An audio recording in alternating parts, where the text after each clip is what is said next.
Now when the Lord was about to take Elijah up to heaven by a whirlwind, Elijah and Elisha were on their way from Gilgal. Elijah said to Elisha, "Stay here, for the Lord has sent me as far as Bethel." But Elijah said, "As the Lord lives, and as you yourself live, I will not leave you." So they went down to Bethel. The company of prophets who were in Bethel came out to Elisha and said to him, "Do you know that today the Lord will take your master away from you?" And he said, "Yes, I know. Keep silent." Elijah said to him, "Elijah, stay here, for the Lord has sent me to Jericho." But he said, "As the Lord lives, and as you yourself live, I will not leave you." So they came to Jericho. The company of prophets who were at Jericho drew near to Elijah and said to him, "Do you know that today the Lord will take your master away from you?" And he said, "Yes, I know. Be silent." Then Elijah said to him, "Stay here, for the Lord has sent me to the Jordan." But he said, "As the Lord lives, and as you yourself live, I will not leave you." So the two of them went on. 50 men of the company of prophets also went and stood at some distance from them. As they both were standing by the Jordan, then Elijah took his mantle and rolled it up and struck the water. The water was parted to the one side and the other, until the two of them crossed on dry ground. When they had crossed, Elijah said to Elisha, "Tell me what I may do for you before I am taken from you." Elijah said, "Please let me inherit a double share of your spirit." He responded, "You have asked a hard thing. Yet if you see me as I am being taken from you, I will be granted to you. If not, it will not." As they continued walking and talking, a chariot of fire and horses of fire separated the two of them, and Elijah ascended into a whirlwind into heaven. Elijah kept his horsemen, but when he could no longer see him, he grasped his own clothes and tore them into two pieces. The word of the Lord. 6 days later, Jesus took with him Peter and James and John and led them up a high mountain apart by themselves. And he was transfigured before them, and his clothes became dazzling white, such as no one on earth could bleach them. And there appeared to them Elijah with Moses, who were talking with Jesus. Then Peter said to Jesus, "Rabbi, it is good for us to be here. Let us make 3 dwellings, one for you, one for Moses, and one for Elijah." He did not know what to say, for they were terrified. Then a cloud overshadowed them, and from the cloud there came a voice, "This is my son, the beloved. Listen to him." Suddenly, when they looked around, they saw no one with them anymore, but only Jesus. As they were coming down the mountain, he ordered them to tell no one about what they had seen, until after the Son of Man had risen from the dead. Well, we're especially pleased on this Scout Sunday, which is also Transfiguration Sunday, to welcome Pack and Troop 28 with us today, which have been a part of this congregation since its inception in 1951, as I understand. Very glad to have you here, and we'll be hearing from leaders from the Pack and the Troop later in the service, and also from others. Today does double duty, as I said, both as Scout Sunday and as Transfiguration. It's the last Sabbath day before Lent begins on Ash Wednesday, this Wednesday. And you know, we try usually on Scout Sunday to play down the exclusively Christian content of the service because we assume that there might be people in the service who are not exclusively Christian, who are Jewish or who belong to another faith tradition, or who have no faith tradition, and we want you to feel welcome here and don't want to necessarily convert you. We just want you to be at home here. But it is also Transfiguration Sunday, which is a very distinctly Christian holiday, and it's heavy on the Jesus element, and I don't mean to apologize for that necessarily, but I do hope that if you do not identify as Christian, you'll see through the particular language of Christendom to the larger, more universal truths that all of our spiritual paths are reaching for. And what are those truths? Reverence and love for that mystery that we call God, and respect and love for each other, so that we'll have peace in our hearts and peace in our world. In the two readings that we've just heard that were so well read by our scouts, in those two readings we have appearances by the prophet Elijah in both of them. But more importantly, I think, we get this fiery chariot and a whirlwind. And we get this vision of Jesus, who up till this point has just been kind of a homeless carpenter turned preacher, footsore and dusty. And suddenly, just for a second, he's transformed and they see him as something else. They see him as something shining and bright, angelic, godlike almost, shining like the sun. And it begs the question, was the fiery chariot there all along and people just didn't see it? Was Jesus always this shining being and we just couldn't see him as anything other than the way we saw him? There are deeper truths, there are hidden truths, there are wonders that we don't see on a day-to-day basis. So much that is true is hidden from our world-weary eyes. The hidden truth jumps out and surprises us from time to time, rarely, in moments of clarity and insight. There are worlds hidden in our daily lives that we rarely pause to notice in each encounter, in each act. The life of what we call God hums through these lives of ours, mostly unnoticed. Surely our lives have hidden meanings that we don't see most of the time. You know, most of us don't live as if everything is a sign from God. Most of us don't look at things and say, oh, the universe is trying to tell me something. We don't live in a fairy tale world of witches and enchanted forests and magic potions. Never once has a talking frog asked me to kiss it. That could be, even a frog has standards. I don't even tend to like movies with magical themes. I mean, yes, Harry Potter is fun, and Star Wars and The Lord of the Rings. But mostly when I watch a movie, I want it to be something that could actually happen in the world I know. I don't want magic. We allow room for mystery and the unknown, yes, but we tend to be suspicious of the supernatural, and rightly so, because it has been so abused to control people. Things have reasonable, natural explanations for the most part. We are rational people, and yet there's so much about life and about our world that we just don't know, and we just don't understand. Where it starts, where it goes, where it ends, if it ends, where it comes from. How is it that we even are? That we move and think and enter into relationship with each other? We have questions. And so we look for meaning all the time. We spend our whole lives trying to figure out what it's about. We look for meaning. I'll give you an example. There's a mountain in Cambria County, not too far from here, and it's called Lost Mountain. That's its official name. It's on the plaque at the summit. Lost Mountain, isn't that great? Lost Mountain with a sinister sounding name. It intrigued me. I had to go check it out. It's on state game lands, so it's public land. You're allowed to go there.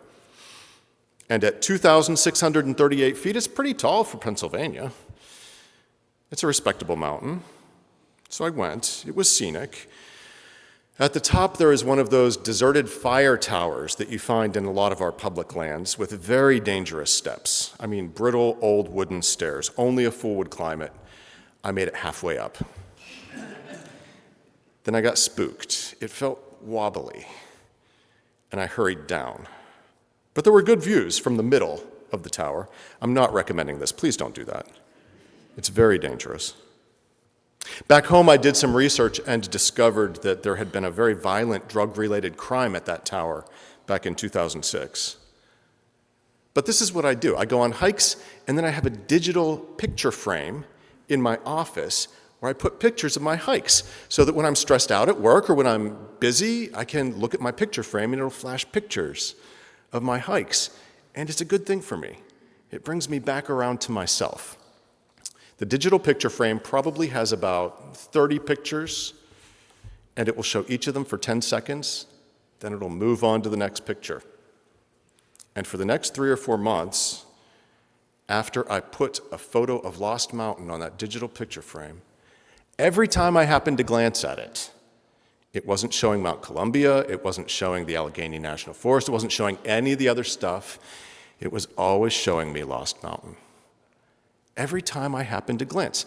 There were 29 other photos that it could be showing me, and every time I glanced at it, there was that evil-looking fire tower.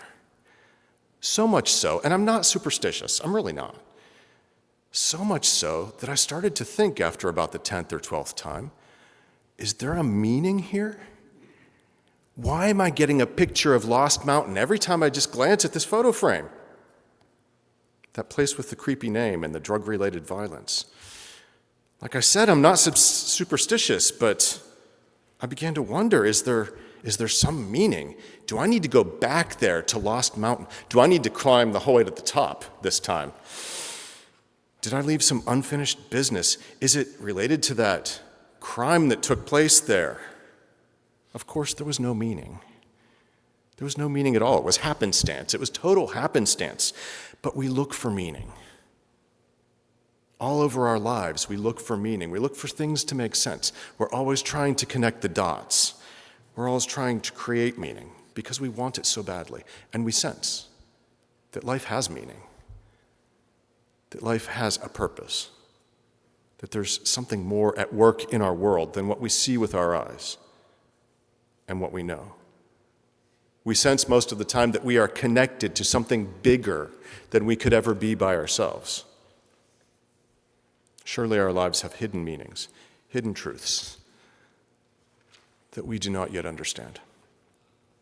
On this Transfiguration Sunday, we always get a reading about how Jesus, the weary, wandering, homeless prophet with calloused hands and a sunburnt nose, changed on a mountaintop for just a split second, for a moment, to become his truest self.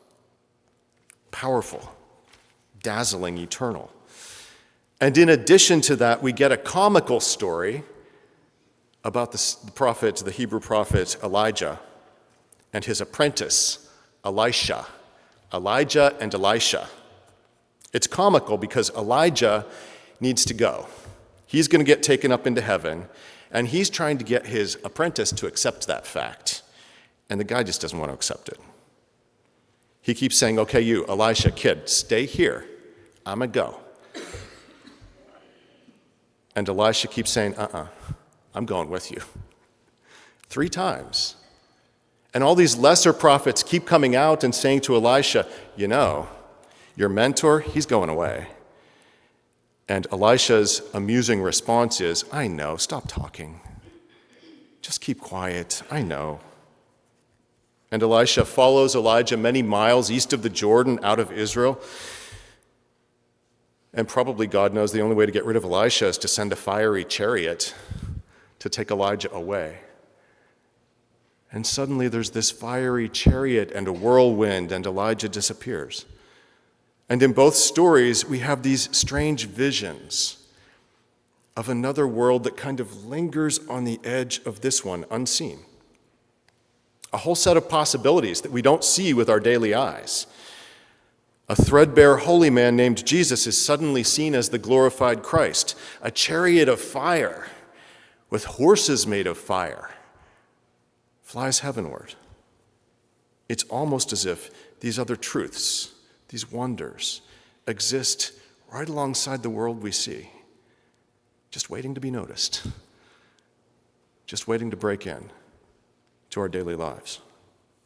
Unnoticed, unseen until their time, hidden until they're not. Maybe that's how the meanings and the marvels of our lives work. They're always there, but we only occasionally see them. You know, the digital picture frame was not trying to speak to me. It was not. I know that. But there are hidden truths and meanings that we only notice if we give them our time and our attention. Take the famous old spiritual Swing Low, Sweet Chariot. It's based on this reading from 2 Kings. And we're going to try to sing it, even though, middle-class white people, we're going to try. to sing it at the end of the service. It'll be good. But it too has hidden meanings. It has several hidden meanings within its folds. Of course, it's about Elijah and his very classy exit from this world. It's also about death and crossing over to whatever comes next. Some say that the enslaved people who composed that song had another meaning to it, that the Jordan was actually the Ohio, and that it was about literal freedom. It was about crossing over to any place where they could be free, respected human beings. In fact, this is total trivia, nothing to do with the sermon. Many of our state game lands, like Lost Mountain, started off as charcoal fields, where they made charcoal for the furnaces back in the 1850s. Enormous brush patches, which were perfect for hiding escaped slaves. And so archaeologists nowadays will go to our state game lands and look for evidence of escaped slaves. But that's just a bit of trivia, it's unrelated. The point is that there's always more than meets the eye. There's always more than we see at first glance. There's always more going on in our own lives than we usually even notice, not to mention the lives of other people that we encounter, meanings and truths that we don't know. To me, the old song, "Swing Low, Sweet Chariot," has yet another meaning. To me, that chariot refers to the strange presence of God on my Tuesdays and Thursdays, on the normal days when I'm not looking for it, when I'm just going about my routine, my ho-hum life. It's that breaking in of wonder or joy or the peace that passes understanding, or a strength that comes from outside of me, a strength not my own that gets the job done, gets me through a crisis, and then leaves as quickly as it came. You've probably experienced that. That's the fiery chariot for me, God's unexpected appearance, when I forgot that God was even out there, and yes, even clergy forget sometimes that this life is not all there is, that there's a mystery at work behind it, within it, around it. Does it happen to you? Does it happen just occasionally when you're going about your life, seeing all the people you always see, thinking the same thoughts you always think, watching the same shows? When you're washing the dishes or mowing the yard, does it happen to you that just occasionally you'll get this peace from outside of you, or a sense of joy or gratitude? Something that we might call the life of God, just revealing itself momentarily. And then usually, it goes away as quickly as it came. It just disappears just like it came. But it reminds you, when it comes, that your life is beautiful, that it's meaningful, that it's good, that it's worthwhile, that there's a mystery moving gently inside of you and around you, almost imperceptibly, behind the scenes, filling your life with everything good, with strength, with peace, with joy. There's a hope without which we human beings couldn't even get out of bed. It's not something we manufacture. I believe it comes from outside of us. And it comes just like that chariot, unexpected. It's usually hidden beneath the surface of things. So many things. So much stuff that we stack on top of all the good stuff.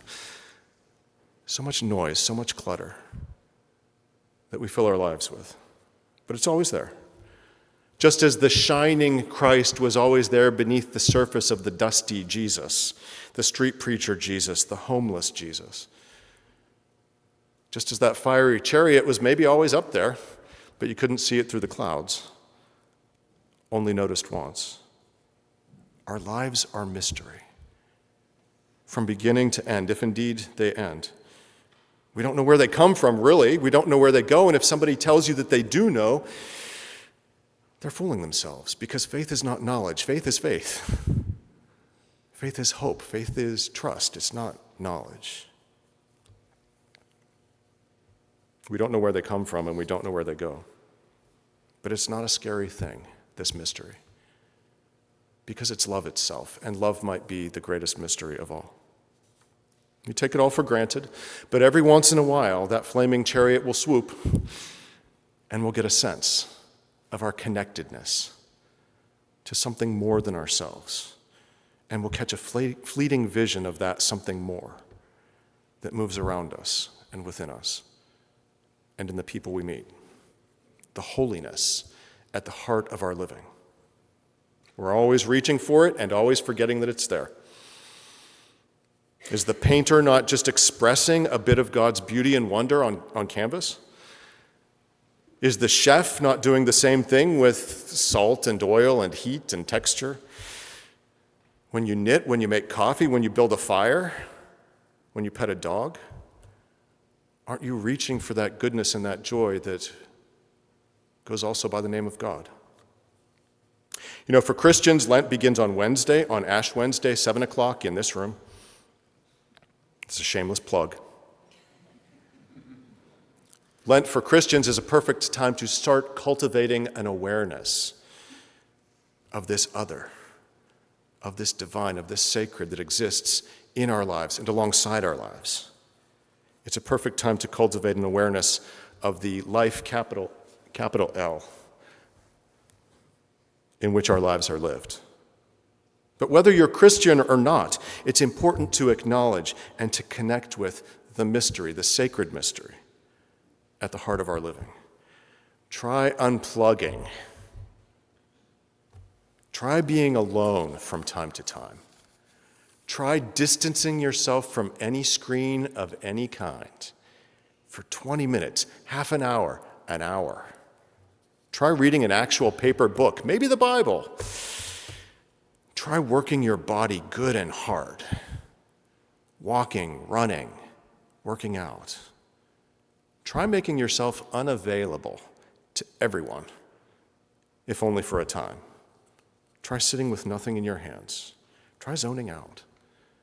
Try looking up an old friend. Try telling someone how much they mean to you. There are hundreds of ways to connect with the gleaming Christ who is hidden under the dusty Jesus, the homeless Jesus. And truly, if the world ever needed people who are connected to their hidden truths, to their inner truth, it is now. It is right now. We're always looking for meaning in these lives of ours. Connection, awareness, love. These are perhaps all the meaning we need. And sometimes that fiery chariot swoops nice and low. Amen.